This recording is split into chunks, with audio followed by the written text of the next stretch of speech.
ఎప్పటి నుంచో చెప్పుకునేదే అయినా మరోసారి కొత్తగా వైకాపా అధినేత జగన్మోహన్ రెడ్డిని ఓడించాలంటే పెద్దగా కష్టపడక్కర్లేదు. ఆయన మా నాన్నని స్వేచ్ఛగా మాట్లాడుకొనిస్తే చాలు, తాను ఓడిపోవడమే కాదు తన వాళ్ళని విజయవంతంగా ఓడించగలరని టీడీపీ ఎద్దేవా చేస్తోంది. ఇదే విషయం అనేకసార్లు రుజువైంది.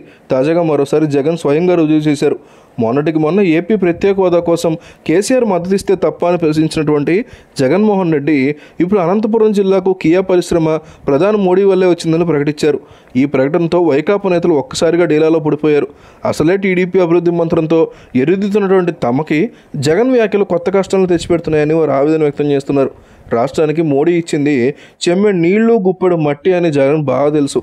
అలాంటిది కియా వంటి పరిశ్రమ మోడీ ఇచ్చారని చెప్పడం అంటే మన పంతం మనమే మన పతనాన్ని రాసుకోవడం అని వైకాపా నేతలు తీవ్ర అవసరం వ్యక్తం చేస్తున్నారు.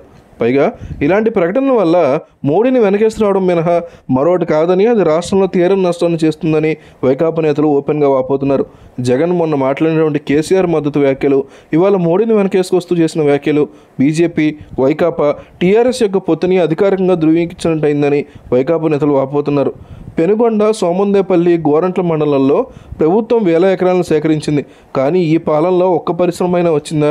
కియా మోటార్స్ కూడా ప్రధాని మోడీ దక్షిణ కొరియా అధ్యక్షుడితో చర్చించినందుకే ఇక్కడికి వచ్చిందని జగన్ ప్రధానికి కితాబు ఇచ్చారు. కానీ దీనిపై చంద్రబాబు గొప్పలు చెప్పుకున్నారని విమర్శించారు. ఇదే ఇప్పుడు వైకాపాకి ఎదురు తన్నింది. నిజానికి ఇదే కియా తన రాష్ట్రం గుజరాత్ తన్నుపోవడానికి మోడీ విశ్వ ప్రయత్నాలు చేశారు. ఈ విషయం అందరికీ తెలుసు. ఈ విషయం రాష్ట్రంలో ప్రజలందరూ అర్థం చేసుకున్నారు కూడా. చంద్రబాబు పట్టుబట్టి కియాని రాష్ట్రానికి తెచ్చారనేది కాదనలేని సత్యం. దీన్ని జనం కూడా అంగీకరిస్తున్నారు. ఈ తరుణంలో రాష్ట్రానికి ద్రోహం చేసిన మోడీని వెనకేసుకు రావడంపై చంద్రబాబు తెచ్చిన మోడీ ఎగరేసిపోవాలనుకున్న ప్రాజెక్టుని మోడీయే తెచ్చారని కితాబు ఇవ్వడంతో వైకాపా నేతలు చాలా ఫీల్ అవుతున్నారు. జగన్ ఇలా వరుసగా సెల్ఫ్ గోల్ వేస్తూ ఉండడంతో ఎన్నికల్లో తమకు ఎదురయ్యే విపరిణామాలను తలుచుకొని తమలో తామే కుమిలిపోతున్నారు. ఇక కియా మోటార్స్ పేరిట రాష్ట్ర ప్రభుత్వం భూ కుంభకోణాలు పాల్పడిందని జగన్ చేసిన ఆరోపణలు కూడా ఎదురుతన్నింది.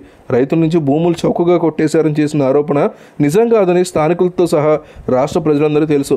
సాగుకు పనికిరాని తొండలు గుడ్లు పెట్టి భూముల్ని తెచ్చుకొని చదును చేసుకుని వాటిని కియా కేటాయించారన్న నిజం రాష్ట్ర ప్రజల కళ్ళ ముందు మెదులుతుంటే ఇలాంటి పసలైన ఆరోపణలు జగన్ యొక్క సెల్ఫ్ గోల్స్ తప్ప ఇంకేం కాదని టీడీపీ ఎద్దేవా చేస్తోంది.